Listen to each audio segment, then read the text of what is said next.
Welcome back. I'm speaking with Sabah Alnasseri from York University in Toronto. We're talking about Iraq and the most recent developments there.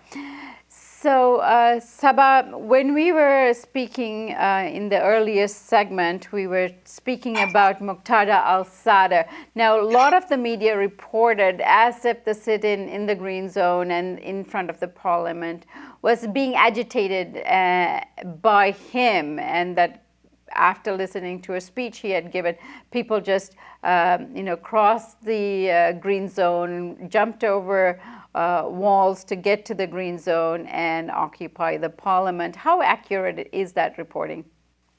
Well, the movement started spontaneous. And of course, as I said, these spontaneous movement forced not only the MPs and the government to debate some reforms, but also imposes on the existing religious and non-religious forces in Iraq a form of reapproachment, because they realize if they don't associate themselves with this protest movement, they will be marginalized. So you can say Muqtada al-Sadr and other political forces in Iraq, they read on this wave of this protest movement. They did not cause them, nor they initiated them.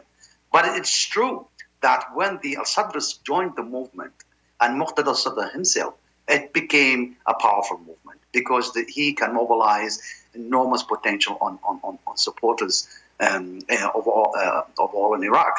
So yes, Muqtada al-Sadr became a significant figure within the movement, and that's for a good reason. What we are witnessing in Iraq with this protest movement is an intra-Shiite conflict over political power. Because what Muqtada al-Sadr is trying to push back is against other Shiite forces within the parliament and within the government, especially of Al-Da'wah party. And here we can see that that's why Muqtada al-Sadr actually invoked a Iraqi nationalist card and not a sectarian Shiite one. And so tell us about Muqtada al-Sadr and sort of his bloody history in Iraq as well. Yeah, well, al-Sadr family historically is one of the most prominent Shiite Arab families in Iraq. And that's why you can see Muqtada al-Sadr, just like his father, grandfather, he always invoked the Arab nationalist card compared to other religious figures in the religious institution in Iraq, like al-Sistani and so on, who have a different ethnic background. So he comes from an Arab Shiite families within these religious institutions. And that's why even Saddam Hussein in 1990 appointed his father to be the head of the religious institution in Iraq, precisely because he's an Arab, because of this nationalist card. And historically, the Sadr family, if you compare them, let's say, to al-Hakim family, they were always closer to the popular classes in Iraq, especially the peasant, the unemployed, and so on. Whereas other Shiite families and religious figure within the institution, they were the speaker and the intellectual of the ruling classes, at that time, the landlords. So you can see the al-Sadr family historically has much more credibility among the popular classes, the peasant, worker, and the unemployed, than other Shiite forces. And that the third moment, I think, why al-Sadr became so significant and has much more credibility to be a prominent figure within the movement, because he distanced himself in the last few years from Iran, and he opposed the U.S. occupation. And he is invoking a united Iraq against the fracturing of Iraq in ethnic sectarian terms, Sunni Shiites and Kurds.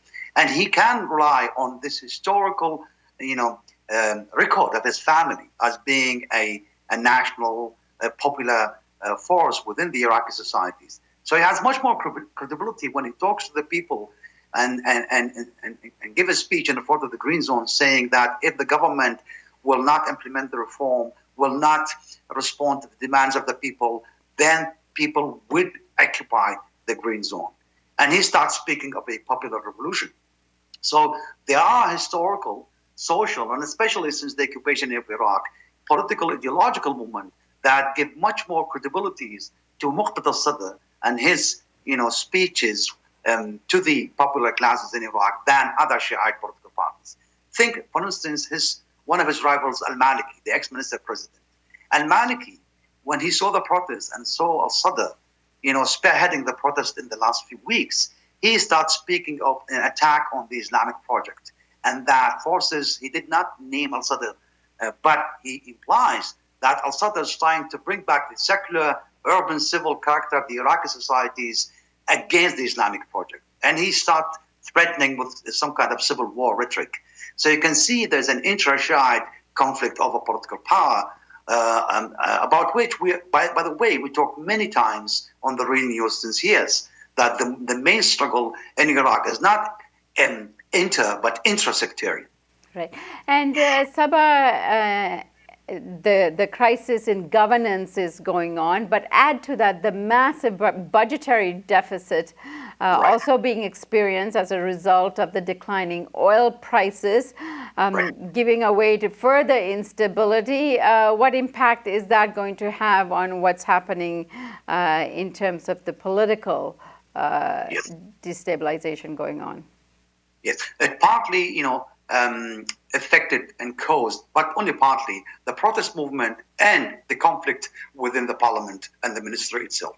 Because the almost 20% reduction in state's income due to the low oil prices, which we talked about in January last year, we anticipated on the Real News that this will happen, that it created not only, difficulties for the government to introduce reform, but also, and worse still, introduces austerity measure, which created a lot of conflict within the state ministries, because most of these bureaucrats are the clientelists of the Shiite political parties. So it created conflict among these ministries, who gets what and how much reduction in this ministry vis-a-vis the other. It created internal conflict over the redistribution of income, and of course makes it difficult for the government to introduce services for the people. So it caused partly the protest movement, but it's not the real cause of the protest movement. As I said, we have this wave of protests in Iraq since years, but for the first time, and due to the different circumstances, these sporadic, spontaneous protest movement evolved into a massive popular force that that represent as a serious crisis, not only for the political regime, but for the whole state itself. Because I think people start realizing, and that's why their demand escalated compared to July 2015. People realize that even if Abbadi introduced reform and he reshuffled the cabinet and bring in independent politicians not affiliated with parties, etc., this will not change anything on the current situation, because all the ministries, all these apparatus of the states are occupied according to this so-called muhassasa, the quota system, the ethno-sectarian system.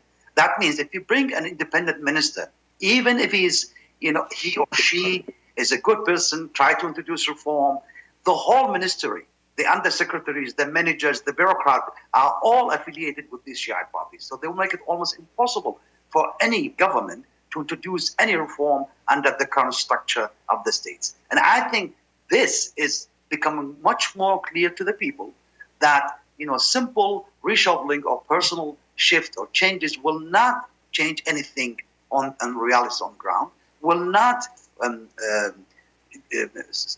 satisfy the demand of the people. And I think the demands of the people, they will get more radical in the next few weeks and months. All right, we'll be looking out, as I'm sure you will be, Sabah. Thank you so much for joining us, and we hope to have you back very soon. My pleasure, and thanks for having me. And thank you for joining us on the Real News Network.